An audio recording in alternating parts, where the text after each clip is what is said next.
bersyukur kepada Allah kita masih dipertemukan di sore hari ini oleh Allah Subhanahu wa taala, yang sebentar lagi kita akan memasuki malam Sayyidul Ayyam, malam Jumat.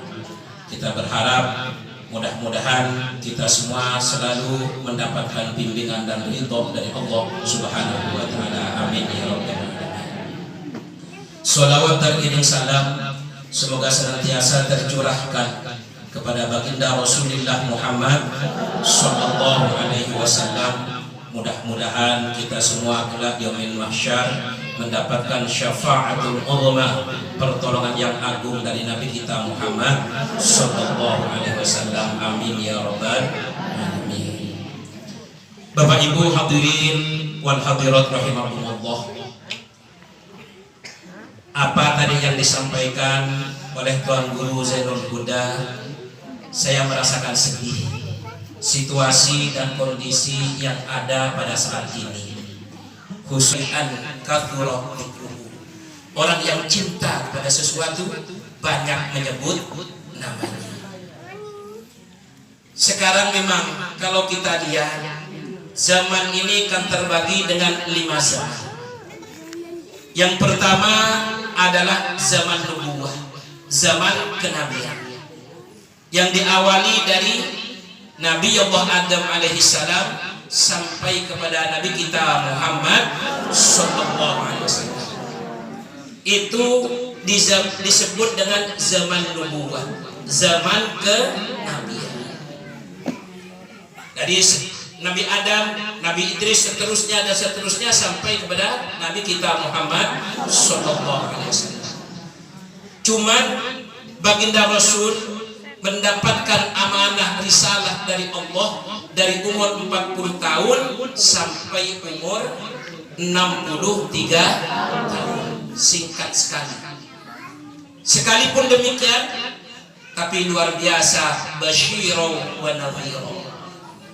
Beliau sudah memberikan kabar gembira, yaitu dengan surganya Allah Subhanahu wa taala, dan nadhiro memberikan kabar buruk juga dengan nerakanya Allah yang siksanya sangat pedih.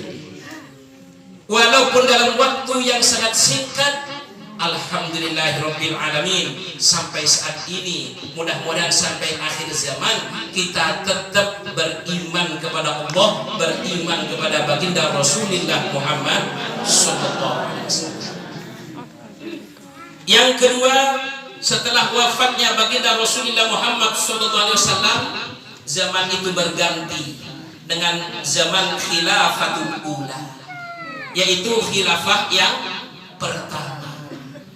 Setelah baginda Rasulullah Muhammad SAW, dibaiatlah Sayyidina Abu Bakar As-Siddiq untuk menjadi Amirul Mukminin, Khulafaur Rasyidin, penerus estafet perjuangan baginda Rasulullah Muhammad sallallahu alaihi wasallam.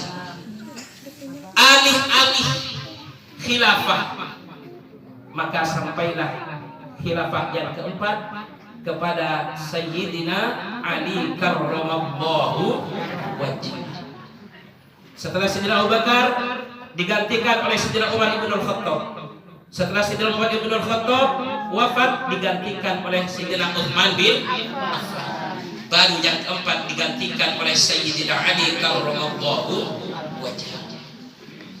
Nah, setelah Sayyidina Ali karramallahu wajhah meninggal, diteruskan oleh sahabat-sahabat yang lain, termasuk salah satu dari cucu baginda Rasulullah Muhammad sallallahu alaihi wasallam. Berakhirlah yang namanya zaman khilafatul ula, khilafah yang pertama. Baru masuki fase yang ketiga, zaman yang ketiga, yaitu disebut dengan zaman mulukiyah, yaitu zaman kerajaan. Zaman kerajaan berakhir di zaman yaitu Utsmani di Turki. Nah, disitulah selesai yang namanya zaman kerajaan Mulukiyah. masuklah zaman yang keempat yang disebut dengan zaman Jababirah, yaitu zaman kebebasan. Nah sekarang kita sudah memasuki zaman Jababirah, zaman kebebasan. Saking bebasnya fitnah di mana-mana. Kalau kita lihat, bukan hanya Habib Rizik yang difitnah, tuan-tuan guru difitnah, kiai-kiai difitnah, para habaib difitnah, orang yang berjuang menegakkan amar ma'ruf nahi munkar difitnah.